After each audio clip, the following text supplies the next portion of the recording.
Welcome to a special holiday edition of Elevenses, our usually subscriber exclusive episode where we go through a movie voted on by the community every month. And for Christmas, and we did this for Spooktober, we are doing a public episode as well as a subscriber episode.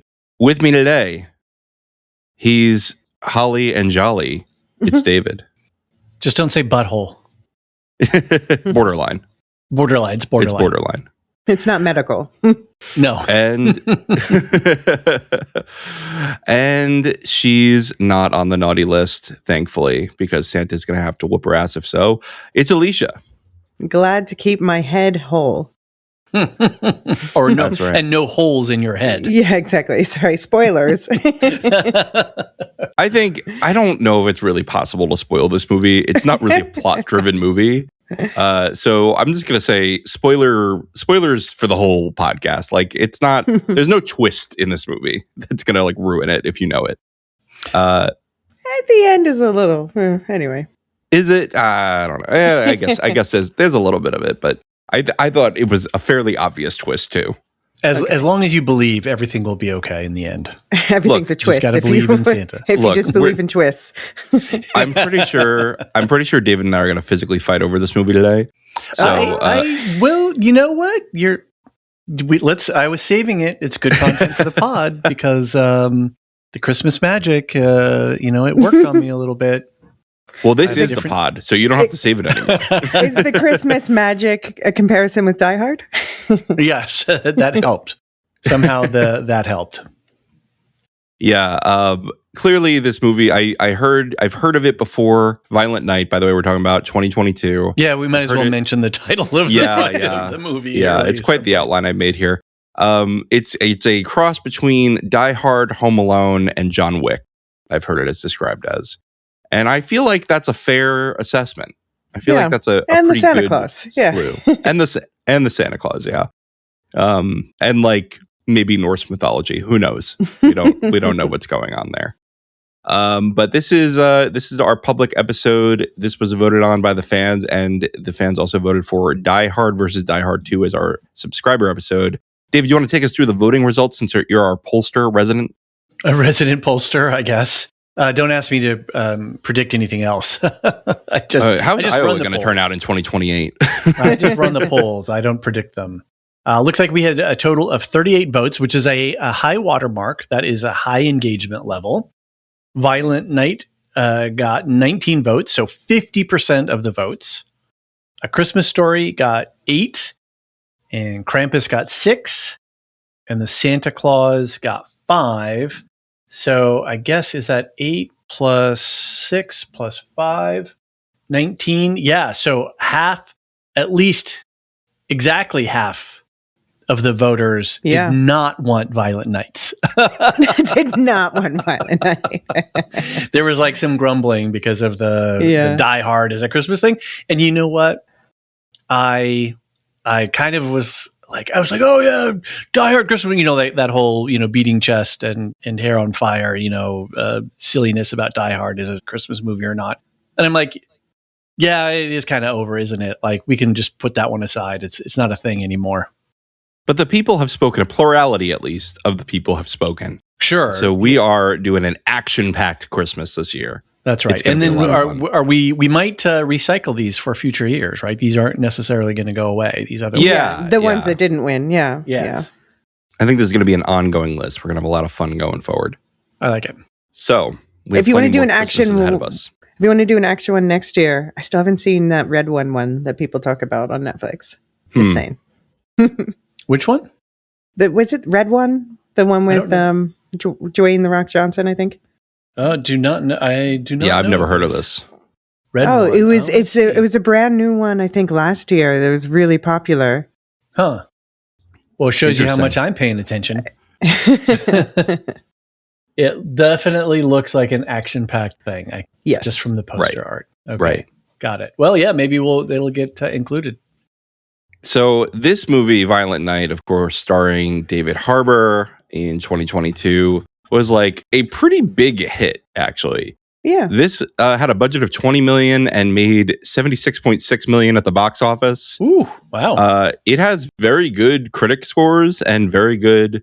It has 73% on Rotten Tomatoes, 6.5 out of 10 rating, so pretty good critic scores, and did really well on Rotten Tomatoes on audience score. I think people are big fans of this movie. It's just, to me, it's just like a very turn your brain off Christmas fun adventure. And I think that's how you have to approach it, as it's how you have to approach most Christmas movies, to be honest. So I'll say that on Letterboxd, which is Film Snob Central, hello, resident there, it has a 3.0, which is like a very average score. You know, it's like people are like, yeah, I like it. You know, it's not one of the greats, but I like it. Yeah. They're snobby over there. This is not a snobby movie. No, I mean, that's what I'm saying. Exactly. It's scored correctly. Like certain action movies like Heat, which I don't love, I think it has like above a 4. So is Heat a Christmas? No, never mind. No, Get it off. is not. All right, we're moving on. We're no moving tree, on. no Christmas movie. Is coffee Alicia, soup? do you want to read the log line? Sure. Let me find it. Santa is drunk and sick of our shit this Christmas Eve. When he gets stuck in a house of rich assholes getting robbed, he takes matters into his own hands and saves the only kid on the nice list he can find. Trudy for the win. Trudy. We have a lot going on here.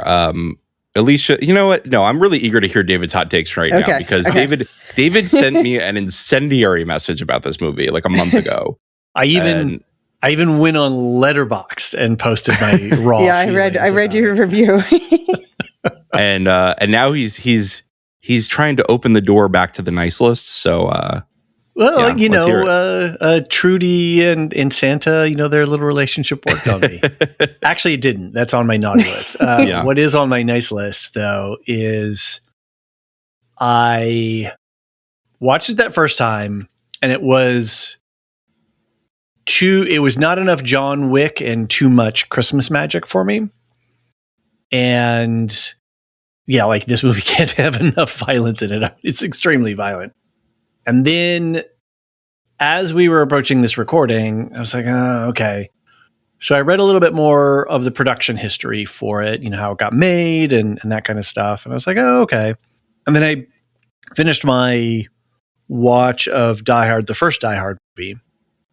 And then I watched this movie again because I had watched it, Violent Night, so long ago that I actually didn't remember. And so when you were asking us what, our questions that we have for the outline, I was like, oh shit, I don't remember the movie at all. So I had to go back and grudgingly watch it at like 1.5 speed.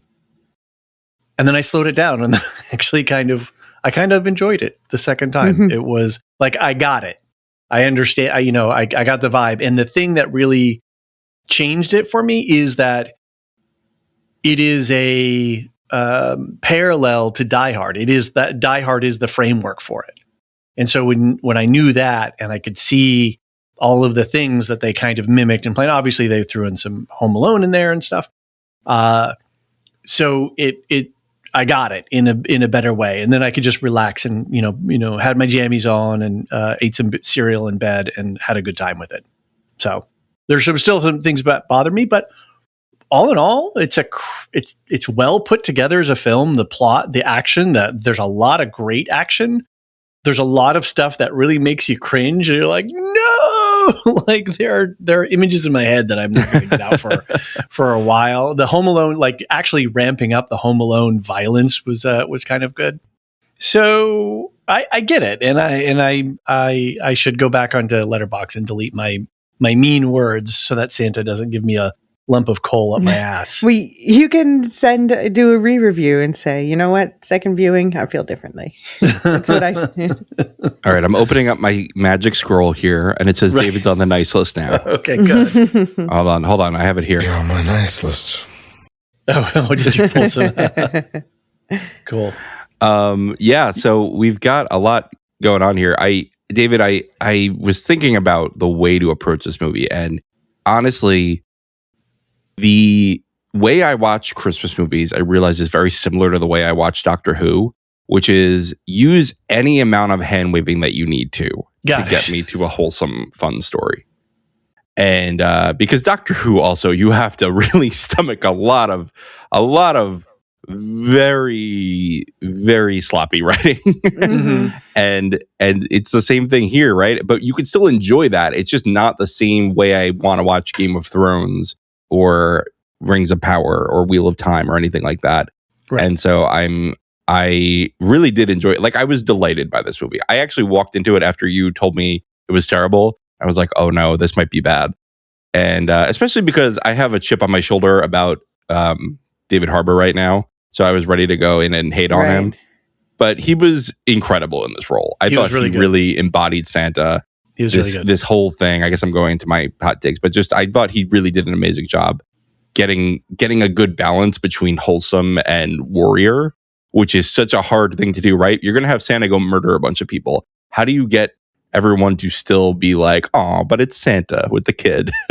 And he really nailed it. I thought that the kills were all really creative. I think I didn't put this in the outline, but maybe we could all say our favorite kill. I have one, I think. Okay. And just, you know, some of the writing is really, really lazy, right? Like the stuff around the family business and stuff, you're like, all right, okay. You just kind of have to wave that away.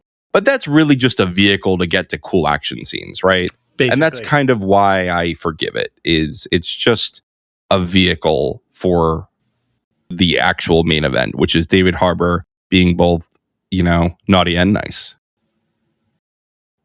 Alicia, right. Your hot takes? Yeah, so I guess I'm the only one who saw it when it came out of the three of us. Definitely did not see it in the theater, did I? So, yeah, I saw it in the theater. I think I went with a friend, but I can't remember who. So my recollections are obviously hazy, but I do recall walking out and being like, that was just a lot of fun. I think it was a nice like theater response.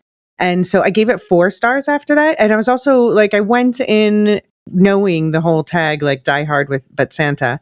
So I was kind of like, we'll see how I feel about it. And I was pleasantly surprised. I liked it more than I expected. So I came out, gave it 4 stars. This time I rewatched it. Still a fun time. Not nearly as fun, you know, just in my living room in the middle of the night. I gave it 3 stars this time. I think it's silly. It's got, well, we'll talk about the naughty and nice stuff. I'll hold off on that. But yeah, I like it. It's not going to be one of my annual go-tos, but I'm very glad to revisit it. Definitely going to watch the sequel. And question about, you brought up his digital nice list. He said Christmas magic. I still don't really understand how it works. Was almost one of my sins, one of my naughties. But do you think his list just like upgraded in his hands one year? From paper, presumably, to digital? Or is it digital or is it magic? I thought that was magic screen. Oh, okay. It just looks like LED, like light prints. I think that's just because it was made with VFX and maybe not the best budget in VFX. Like, it's $20 million is not a lot for a movie, for like a big blockbuster movie. No, it was fine VFX. You know, not great, but fine. Yeah. I have a comment about the green screen stuff later on. I'll say that. I'll add that to my nice, because I thought it was funny. Mm-hmm. So, Alicia, since you mentioned the sequel, do you want to just tell us what's going on with the sequel? Yeah, so apparently it's coming out December 4th, 2026 in the US at least. And it's they already have the tagline out. It's stranded in a crumbling New Jersey mall and cut off from the North Pole. Santa Claus is trapped, dishing out violent justice to a ruthless crime lord and his henchmen overrunning the town's mall. And the same writers are coming back, and they said the sequel would have a Western influence and that also be influenced by Miracle on 34th Street. And so David Harbour is returning as Santa, but it sounds like the rest of the cast is all new. We have Kristen Bell as Mrs. Claus. And then we have a bunch of other new cast members, including Jared Harris, Joe Pantoliano, and Daniela Melchior. So, yeah, it looks like a great cast. I hope they at least tell us what happened to little Trudy. How does Jared Harris have the time to do this? I feel like he's in every single piece of media I watch. Don't you watch Foundation? He's cloned himself. Yeah, that's right. That's right. I like this. If I for some reason I thought it was the second one was already out because I'm just completely oblivious to these titles. But that it's coming, okay, that's cool. And then what you just explained, it feels like they can track the Die Hard movies kind of nicely and then keep sort of expanding this world, and it can be one of those things where, oh, it's Jared Harris this one, this movie, and then who's the next bad guy in the next movie, right? They can keep playing with this idea and run it for 4 or 5 movies. I think it's kind of cool. I'm kind of enamored with the idea now. Well, good, because you're getting them anyway. I mean, they're not letting go of that success. Come on. That's exactly. No, cash grab, right? Let's go. Yep. You put David Harbour in a suit and give him a knife or a hammer, and he's good to go. But he's got to have the Viking man bun. That would be great. That would be great if they really did it. They did it in this movie. Well, that was just in the flashback, right? No, but at the end. He had it the whole time? I didn't even notice. No, not at the whole time. When he was stitching himself up. Oh, okay. Yeah. All right. Well, we've organized this into a making a list and checking it twice section, where we're each going to do our 3 favorite things and 3 least favorite things of the movie, structure it that way, and it will be our naughty list and our nice list. So we'll go through and we'll just go Alicia, me, David, one naughty thing, and then we'll each do one nice thing. All right, well, let's do one of each every time. Okay. All right. Okay. So Alicia, give me your naughty. Naughty. Okay. Okay, so I'll say, and I know other people will feel differently. And here's another one of my hot takes. I am not a huge fan of the Home Alone movies. So Gasp. I know I did not appreciate that aspect of this film either. That was my least favorite aspect of this film.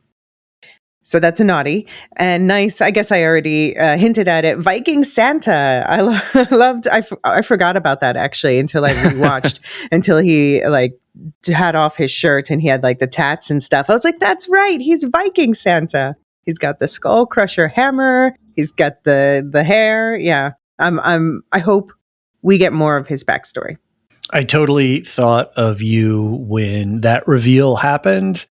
And then later when he lists off all of the different, I don't know, what do you say? Nom de guerre. It's not nom de guerre. What would be a nom de something? Nom de plume. Yeah. Yeah. Well, but but something thematically, right? So that would be funny. Anyway, no more wordplay for me.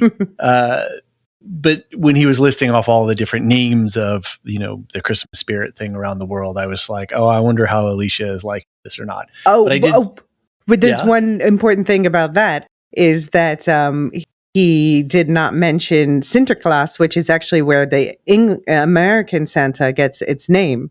Okay. Is the Dutch Sinterklaas. So I was like, how dare you leave that They out? had to cut it off somewhere. They should have started with that. That's one back from Santa. Exactly. Anyway. All right, fair enough. Yeah.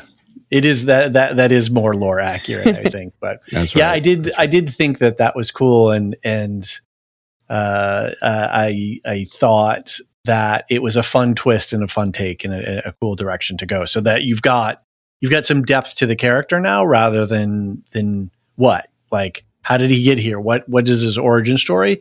They did a nice way to set it up. But then we didn't get lost in it either, which means that we've got room for it later in later movies. Yeah. You could have definitely seen an Act 2 that was just all of his journey to become Santa Claus. But I look forward to the prequel movie in 2030, where Exactly. Who's going to play him? Some probably Finn Wolfhard or some child. Oh no! Don't do that. Oh no! Actually, you know who? If we're going Stranger Things, what's his what's his name? The one who plays Dustin. He could grow into a David Harbour type. You think so? Maybe. Yeah. Maybe. All right. Well, I'm gonna go right into my naughty and nice list. I'm gonna go with your warrior Viking backstory. And actually, I thought the lack of development was a weakness. Okay. I almost would move it to the nice list just because I think that does leave room for future development. But I still think they could have done a little bit more. Like, it was just not enough, right? Like, it was just very, very, very light touch. And like, you had a whole scene of seeing him as a warrior for like 30 seconds and that's it. I don't know. I could have used a little bit more. Little late on delivering the hammer to Mrs. C. You know, you could have been a little more prompt on that, Kristen Bell. My nice bit, I'm going to say, I loved the Christmas magic bit. I actually really liked the whole like Christmas magic. Not really sure how it works because they're not going to spend time on that. Yeah. Well, that because like I didn't need you to tell me all the lore of it. I know we're on the Lorehounds, but I just didn't need that. And second, I like how David Harbour sold it as he's delighted by it too. And part of this movie, as much as it's about the violence, is about Santa rediscovering why he does what he does. And that was part of, you know, every time, sometimes you don't appreciate what you have until it's lost, right? The sack disappears, the reindeer run off. And he's like, Christmas magic, not really sure how it works. And he's just like amazed by his own situation yet again. And I thought that was a really clever way to play it. And I thought, you know, again, credit to David Harbour for really selling that with like just a little smirk and Christmas magic, you know? Really good stuff. David? Yeah, so I will yes and on both of your naughties and nices.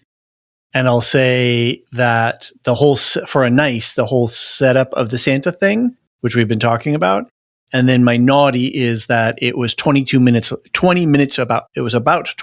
too long for me because they went too much into the Christmas magic stuff. I was like, oh, Jesus, you know, by the end of this, I thought we were going to get a little bit more of the Santa backstory, which was fine. But we just spent like way too much time in you got to believe. And, you know, the little conversations between Trudy and Santa and all that stuff. It was just like a little bit too much. And I thought the movie, if the movie ended at like 135, 140, something like that, I felt it would have been a lot more punchy and more fun. And it would have been more of a thrill ride. But they just sat too long in the feelings. And so that was I think that's connected. But at the same time, I loved how they set up the whole Santa thing, especially where you go from this aging drunkard who doesn't really care anymore. And apparently David Harbour, not only was he training a lot for the fight scenes, he had to put on excess weight to get that chubby body so that when he takes his shirt off, you're like, oh yeah, this guy, he fits it. Like he really went for the bit. And so going from like the very first fight scene where you're like, oh, he's kind of getting his ass handed to him, to the end where he's back in sort of full fighting trim, I thought all of that worked really well. So sort of a combined thing, a little too long, but love the whole conceit for how they set up Santa and again, opening up for future possibilities for the franchise. If I were to cut scenes, I would probably cut scenes between the family. I really did not care about any of that. Well, that's your naughty list, right? Or is that on your naughty list? Or oh, that is. All right. Sorry, I'm going to jump ahead of you, Alicia. No, you do it. It's the family just was so unlikable that it was kind of hard to watch. I did mention to Alicia, I think Edie Patterson is her name. She plays Alva, the sister, the main guy's sister. She did a good job acting. Like their performances were good. She plays basically the exact character in The Righteous Gemstones. Okay. Like she is the heiress to the like evangelical megachurch fortune, and she wants to be in charge, and she's pissed off that she's not, and she's always like gunning for somebody and insulting them and being really petty. And I was like, oh, you just had her play that exact character in the same situation. I don't know why. I don't know. Maybe that's just who she plays. Well, it would have been nice for her just show up on set, play a character you've already got nailed down, and take the bag, and you're good, right? Yeah. Right. Yeah. I don't know which came first, though. I think because Righteous Gemstones came out, I think it started 2021 or 2022. Okay, I'll look it up. So yeah, maybe it was about the same time she was filming them, right? She just like showed up to play the character in a different set with a different name. First episode air date was in August 2019. Oh, really? Oh, wow. They must have taken a couple gap years then. So anyway, yeah, it was fun to watch her. But other than that, like, I don't know. I didn't care for the main guy. I can't even remember his name. The husband? Yeah, the son of the Lightstone son. Yeah. I just did not care about him. Obviously, Grandma was just totally awful. Trudy was the only person with any kind of redeeming qualities. Maybe the her mom. Yeah, maybe her mom, but like honestly, I don't think they set up enough of like why she was pissed that he was working too much. Like what exactly was he doing wrong? Because it came off a little bit like, oh no, my lobster is too buttery and my steak is too juicy. I have to go to the mansion for Christmas. You know, and I mean, you could see that like her mother-in-law is awful, but like other than that, you go, okay, if you don't have to see her and he's just working, and you know what I mean. They could have set up like you missed this thing, but it sounds like before they split up, he was actually a really good dad and really involved. So you're like, what's the problem here? They set him up immediately to be a not bad dad, right? You know, like maybe a little hapless, but yeah, from the moment he was like, he's into Christmas, he's happy to see his daughter, all of that stuff. So it was like I agree with you that there wasn't enough evidence to show us why they were split. Right. There wasn't enough there for it. Yeah, it was just telling and not showing, right? Like they you're could too have attached to your met mother. when they got in the car. Yeah. Yeah. They do a little shortcutting there. So like it was both too much of the family and then not enough development of the family. Mm-hmm. Whereas I just felt like I just didn't enjoy my time with them. So every time we were in the hostage room, I was like, ugh, get back to the Santa slashing. Right. And then the tropes with the hashtag blessed with the son, Bertrude. Bertrude. That was a good gag. That was a genuinely good gag. And the what's the guy who is the husband? The actor. Yeah. And you know when he runs away, you're like, you get it. Yeah, exactly. I love when she's like, he may have been an idiot, but he was hot. Morgan Steele, that was the character's name, I think. Yeah. And Jason is the main guy, yeah. So yeah, they spent a lot of time. Again, all of that was really clear and apparent and surface, and it was easy to get that side of the Lightstone family. We didn't need to spend as many minutes with them to get the point. And I think, again, punch up the movie a little bit by trimming back a few minutes. I did think it was kind of fun when the mom goes, well, Lightstones are supposed to take what they want, and you did that, and I'm proud of you, son. After he stole from her, you're like, how is this family going to work out after this? This is wild. That was the epiphany moment where the family relationships are healed. Like it was a funny gag. That was it was like, oh, okay. She's really proud of him now. You know, all these years he's been a simpy, sappy kind of guy trying to do the right thing for his mom. And it's only when he steals from his mom that she has respect for him. I was like, okay, I get that. That's fine. Yeah. And I'm just going to give my nice here so that I'm finishing my round. The candy cane dagger really got me because I watched this twice actually. And the second time I was like, oh, they really set this up well, because at first Trudy's putting out the cookies. She goes, and her mom goes, well, Santa gets a candy cane? She goes, yeah, of course. And then later he sees it, shoves it in his pocket, prominent shot of it. And then he's sucking on it. And you just think it's like a cool shot of him, like almost like a cigarette, sucking on it while he's beating everybody down. But then he rips it out and he sucked it down to a dagger. That's perfect. And that just, amazing. Absolutely amazing. I thought that a lot of the Christmas themed kills were great. And I guess I'm going to open it up there. Does anybody else have a favorite kill they want to share? Alicia, do you want to go ahead? I suppose it would be the one that I remember the most is one of the first ones where one of the bad guys, whatever, is going up the stairs and we can see the stair It's actually the beginning of the Home Alone sequence, but this is brutal. We can see the stair has been sawed partly in half, so he trips and falls, and a nail goes through the bottom of his jaw. Yeah. That was one of the real good. cringe. That was like epic cringe. I remember in the theater the reaction to that one, because that is like the first big one too, and everyone's like, "Whoa!"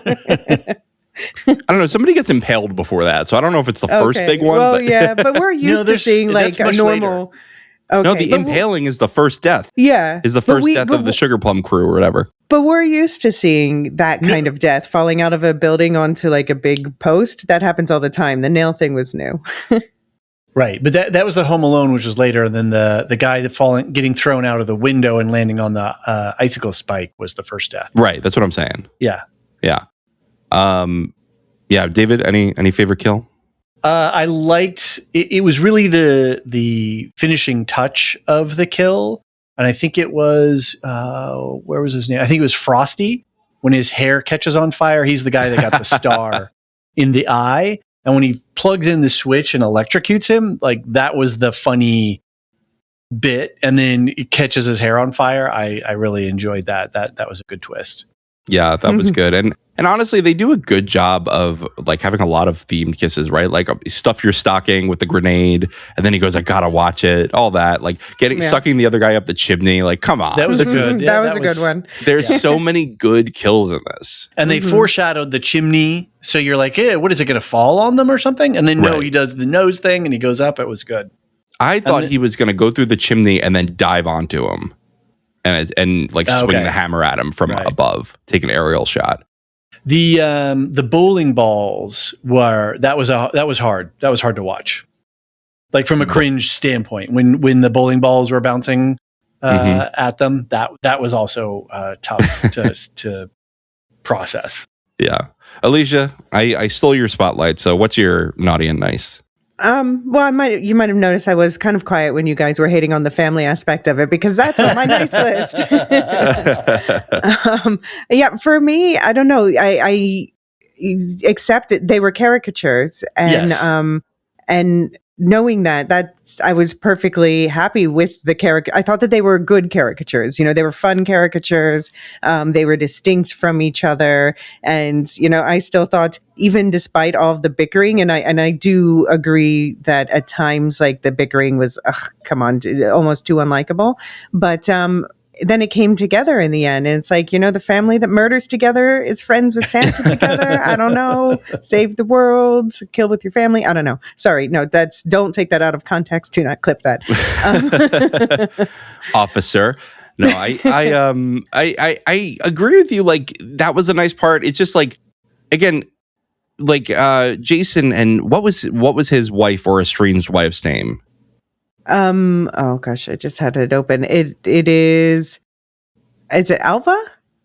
No, that's the sister. That's the sister? Linda. Oh, Linda. Okay, so Jason and Linda, like Linda's the only one who, other than Trudy, obviously, who like doesn't do anything wrong. I don't know if she really does anything right either. Right. You know what I mean? Who, Linda?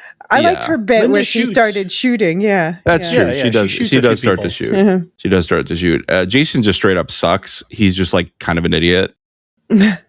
And maybe I do understand why she left him, because he is kind of dumb, and like, and I like when he goes, when she goes, "You thought that the solution to being too tethered to your mother's money was to steal your mother's money?" It's like I guess it does sound dumb when you say it that way.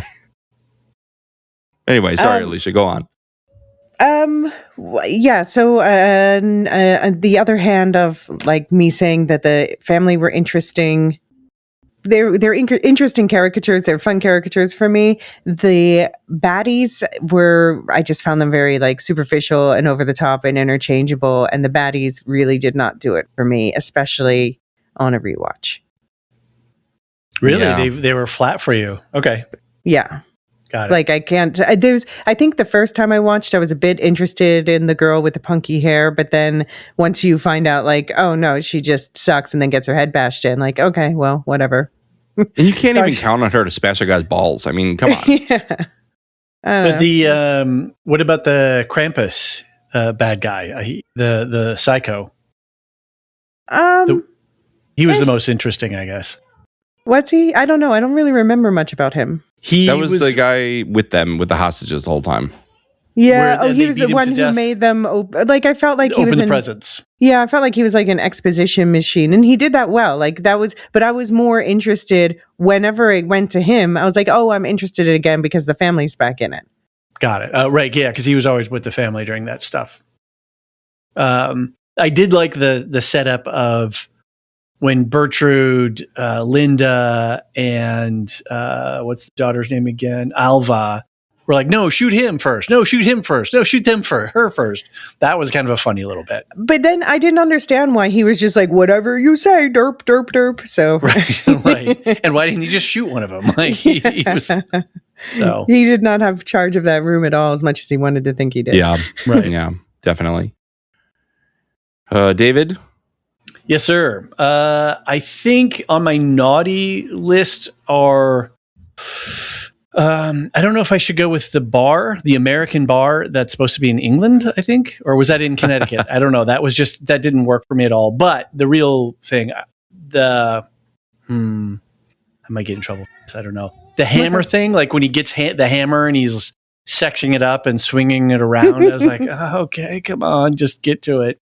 And then the slide, when he took that little slide thing and he not only on foot does he catch up to them and is able to cut them off, but then does the slide onto the snowmobile. I was just like, okay, this is ridiculous. It's Christmas magic, David. His sledding prowess is off the fucking chart. He also couldn't realistically make a dagger out of his peppermint stick, but I'm willing to say that that's Christmas magic. I bought that more. So there was a little silliness there. But my nice is the fact that David Harbour, as you were saying before, nailed this role. He is perfect for this role. I don't know anybody else who could have played sort of the sloppy over the hill drunk with that heavy gravitas, the right body type, and the physical prowess to do everything that he did. And I felt that I said this before, I think during my hot takes, his journey from broken and not caring anymore to being Santa again. Like I believed it. In a lot of movies, the turn comes really quick and you don't have a lot of evidence for it. And this one, even though I didn't have a problem with him and Trudy, their scenes together, there was just too much of it. It wasn't that it was there. It was stretched out so much. But that really did show his progression. That was the thing that progressed him. And I really believed David Harbour's performance in that. He didn't just go, oh, one day I'm mean and grumpy, and then the next minute I'm like Santa again. There was a progression, and that really worked for me. So I don't know who else can play this role. I literally don't. I would accept Jack Black, but no, not for that. No. I think he doesn't punch as hard. Yeah. I don't know. Has Jack Black done a action movie? Does Jumanji Yes, count? he did. He did. Yeah, Jumanji. I don't know. Okay, I haven't seen Jumanji, so. Oh, Anaconda's he's honestly the new pretty one, good in right? What'd you say? Isn't he in the new Anaconda that's coming out on Christmas? Oh, is he? Oh, I don't know. But he played Kong? not Santa in Dear Santa. You're and right. I started watching that. I was not super into it, but it wasn't him that was the problem. Okay. But yeah, he's got his own weird Christmas movie where he plays Satan pretending to be Santa. He's going to be in the Minecraft movie. He was in the was in Minecraft it. movie. He was in. The you're not in, you don't know not up on Jack Black. lava chicken. Okay, I have not watched it. Very good. He was in Waterworld. Dear God, Really? what's going on? Yeah. Well, it's on his list of movies. So. We've covered one of his movies before. We did High Fidelity. Yeah. It was- yeah. That's not an action movie. Yeah. No, I know. But he, I don't know. I just have a soft spot in my heart for Jack Black between That's School fine. of Rock. Like I grew up with School of Rock. You know what I Sure. mean? He's always just been like, I believe he has more range than people give him credit for. Do you know Elle Fanning in interviews is always fawning over him? He's her celebrity crush. Funny. That's so funny. I can't wait to see the master list of Christmas movies, though, that we might cover for future things, because there's a lot of stuff that I'm completely unaware of. Yeah. All right, Alicia, Your naughty and nice list. Last one. Okay, I'll start with nice is that despite me finding the baddies superficial, I thought that there were really fun fights, even though I am not an action person. But I still, just the inventiveness of the action. I have to say, because another hot take of mine, I don't really love the John Wick movies. So I like this better than the John Wick movies. And that probably has to do with them getting me to care enough about the characters that I'm locked in to the action. But I think it's also just the inventiveness of all the Christmas stuff and everything that we've been talking about. It was, I will give them a lot of credit. They really they seem to have a lot of fun figuring out how to weave in the Christmas stuff to all the aspects, not just the kills, but everything. It was like a funny movie. It was a genuinely funny movie. Yeah, I agree. And then my last naughty is how dare they make us poors watch all that money burn and tell us it's the true meaning of Christmas. I'm thinking like one bag of that could change my life forever. You are bankrupting small countries right now. What are you doing? I kind of hated that ending in theater, and this time I was like, oh right, it ends like this. Boo. So yeah, I don't disagree. They are quite out of touch. Also, they just kind of gloss over the fact that they like stole that from the U.S. taxpayer, and like you know what would have money been you took out of circulation. But do you know what would have been a good way to redeem Jason in my eyes is for him to be like, I'm cooperating with the feds and I'm giving them the money back. And I'm finally gone from the family. Like, wouldn't that have been much better for him getting his family back? They wanted something over the top. I get that, but it's just another. Or maybe we are supposed to see into that. Like the rich are so out of touch that they think that just destroying wealth is the way to even things out rather than redistributing it to the people who need it. I guess so. The whole thing is just messed up. I agree with you. David, your last. I feel like I've already said this is just too much Santa magic, which goes into the too long thing. It was, I think it was, you could say that the very ending of them, with the believe in Santa and he awakes again stuff. I get the trope of it and that they were playing with it, but I was just like, it was just too much. It was too long. It just took too long. Too much Santa magic, too long. So that's it. My nice aspect is just all of the humor. The sleigh ride with the green screen, I thought was a funny touch. They're like, fuck it, we're going to lean into it and it's going to be this. The butthole joke between Trudy and Santa was really funny. The little Santa ho ho ho thing that gives away his presents, right? And he goes traitor, and he runs away. The hair on fire, which I already mentioned, like all of it. There was just these funny moments throughout the entire movie. Even Bertrude, with the hashtag blessed thing, he was funny in his own way as well. If that came out this year, he'd be saying 6'7". We all know. Is that what is it? Oh my god! Mm-hmm. Are you not on 6'7" awareness? We hear it. He's too old for it, right? No, but I have a 10-year-old. She comes home and no, but I mean Bertrude is too old. Oh, Bertrude, 6'7", yes, right? I don't know. I feel like 6'7" is everywhere now. Yeah, but when did this movie come out? 2022? Yeah, that's what I'm saying. If it came out today, right, it would have been 6'7". It's a dangerous thing to do, though, is to rely on those. Yeah. The hashtag blessed at least has some longevity to it, I think. Mm-hmm. For now. Yeah, we're all going to forget about 6'7" by next year. Right, That's but hashtag blessed will be around. That one's not going to go out because we have a whole decade of influencers that we get to make fun of. Well, I have my last two bits. I thought that the revival was absolutely stupid. Agreed. I thought I know what they were doing, like you're saying, David. I thought that the revival was very stupid. He should have just survived. So long. It was a long time. So yeah, you could have cut 5 minutes there. And but my nice list is, and you kind of touched on this, David, but like the beginning where he is just going off, and the bartender, she gets mad that he's going on the roof, and she's we do this thing that's in so many Christmas movies of looking up and going, oh my God, I just spoke to the real Santa.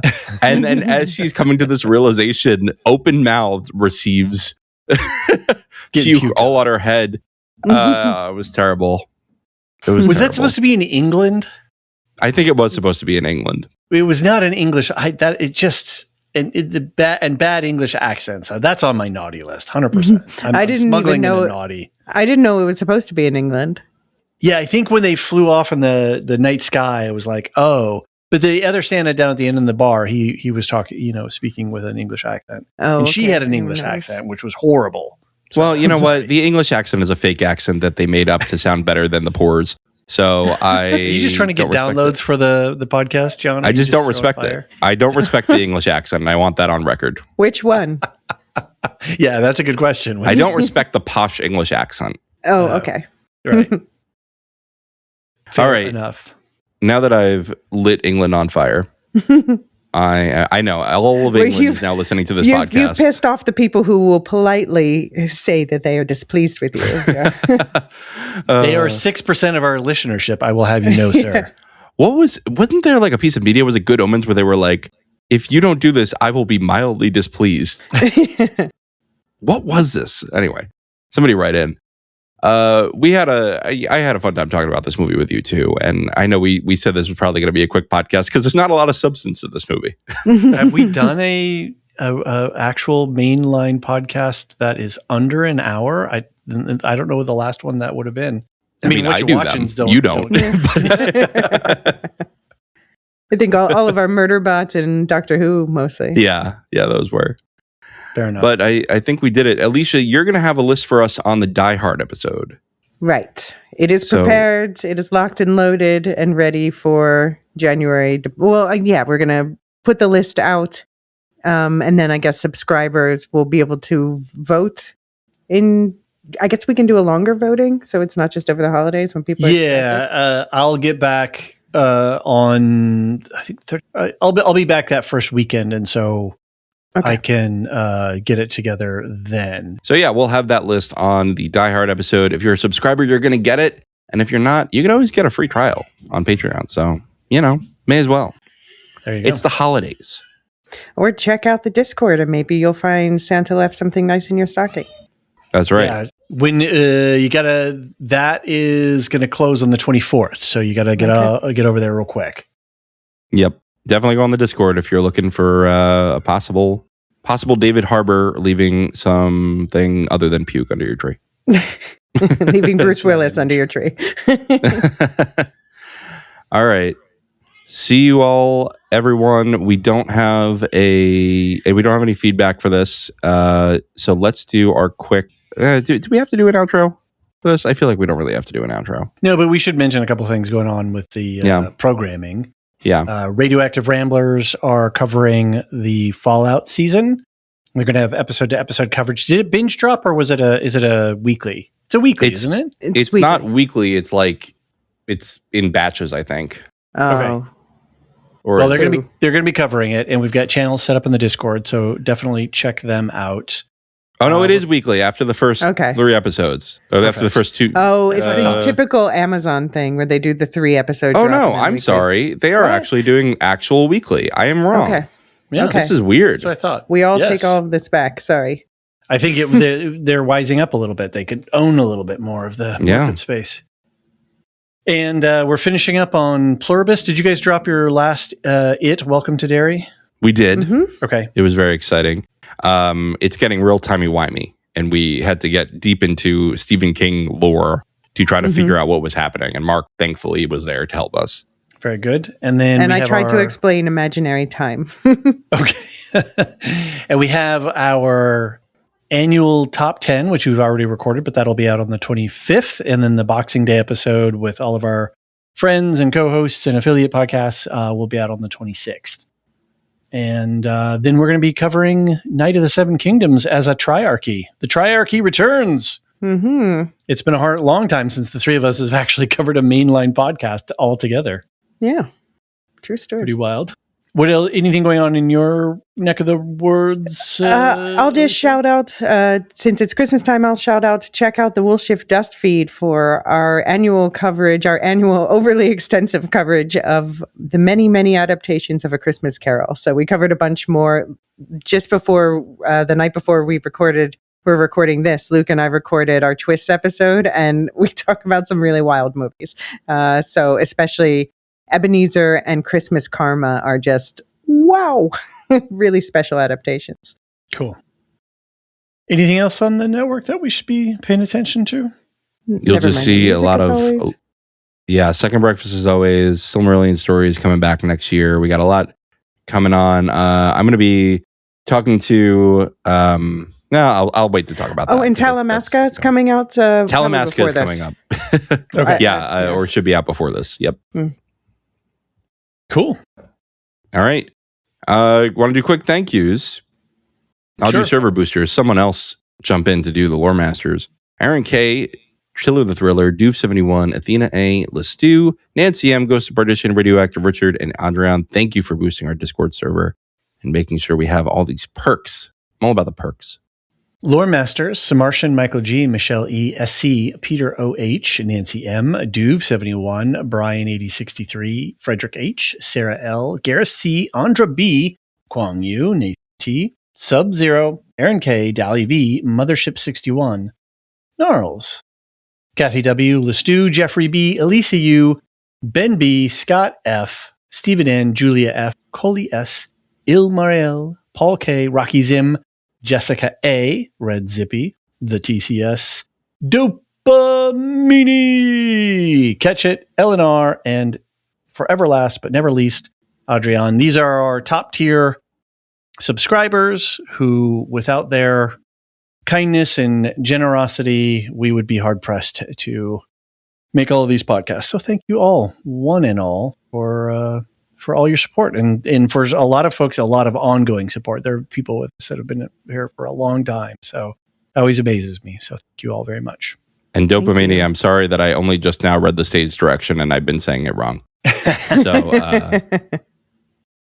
I'll do better in the future. You have my word. All right, everyone. It's been fun. Merry Christmas. And hopefully we'll see you on the subscriber feed. If not, we'll see you next year.